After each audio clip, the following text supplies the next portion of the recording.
Bonjour à tous, je suis Clément, joueur, entraîneur, fondateur de We Are Badminton.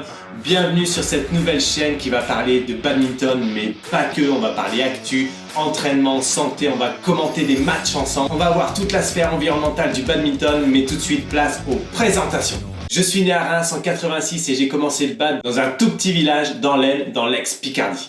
Je suis issu d'une famille de badistes, mon grand-père faisait du bad, mon père faisait du bad, mes frères faisaient du bad, même mon chat faisait du bad. Et j'ai donc commencé le bad à 6 ans avec mon pote d'enfance qui s'appelle Julien Herbin qui aujourd'hui bosse chez Purfly, la marque de bad chez Decathlon.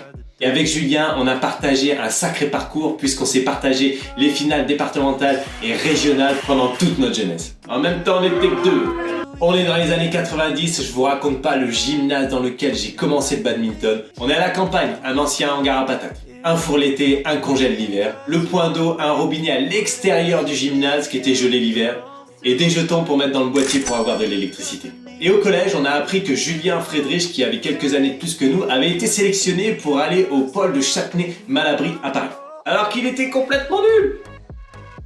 Et avec l'autre Julien, on a donc passé les sélections et nous voici sélectionnés pour aller au pôle de Châtenay-Malabry pendant 2 ans dans la filière de haut niveau. Et pour la petite anecdote, on était dans la même promo que Brice Leverdez, Laurent Constantin, Barbara Mathias en entraîneur, on avait Yannick Rival, Eric Vasilik, au pôle France à côté, il y a Sandra Limbourg. Une promo de dingue et c'était les grandes années de Limoux à la DTM.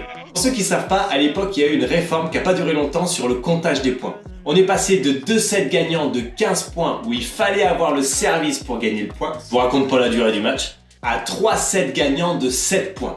Petite anecdote, j'ai pris 7-0, 7-0, 7-0 contre Mathias Kéré lors d'un trophée de France à Labassé sur le terrain central du petit gymnase. Mathias, je peux te dire que je m'en souviens encore. Et donc on a vécu 2 ans en internat et c'était pas trop la même ambiance qu'aujourd'hui. C'est-à-dire qu'aujourd'hui les jeunes ils font quasi le tour du monde avec des matchs plein les pattes. Nous c'était plutôt objectif trophée de France et championnat de France. Et ensuite je suis parti de Châtenay à cause d'un décrochage scolaire et qui m'a valu une errance de bad pendant quelques années.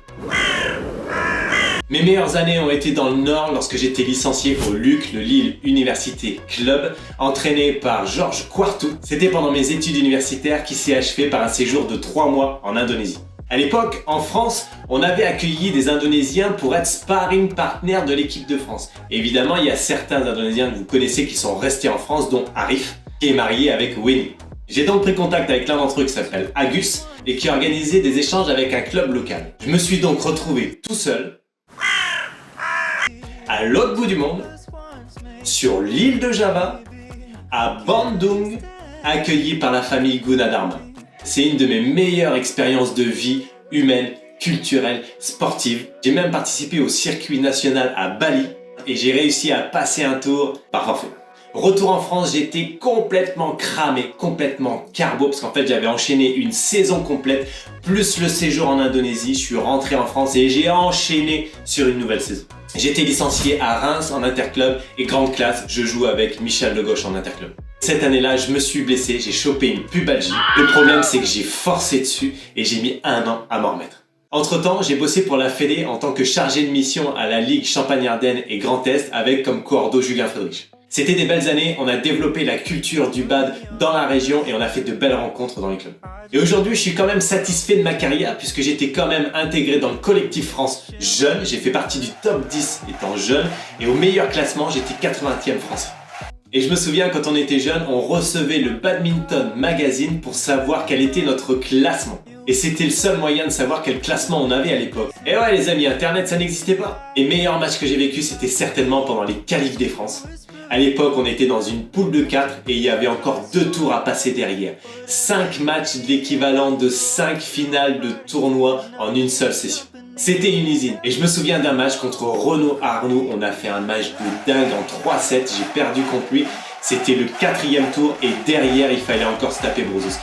Une autre anecdote de dingue. Demi-finale du tournoi de Boulogne en simple contre Agus, justement. 17 partout dans le 3e set. Et là, je me suis dit que je pouvais pas perdre. Et là, crampe au quadri. J'ai perdu le match 21-17. J'ai encore plein d'anecdotes comme ça à vous partager avec des matchs contre Didier Corentin, contre Mathieu Le Yingping. Allez, c'est tout pour les présentations. Restez connectés pour les prochaines vidéos. Abonnez-vous, le petit pouce en l'air et ciao, à la prochaine.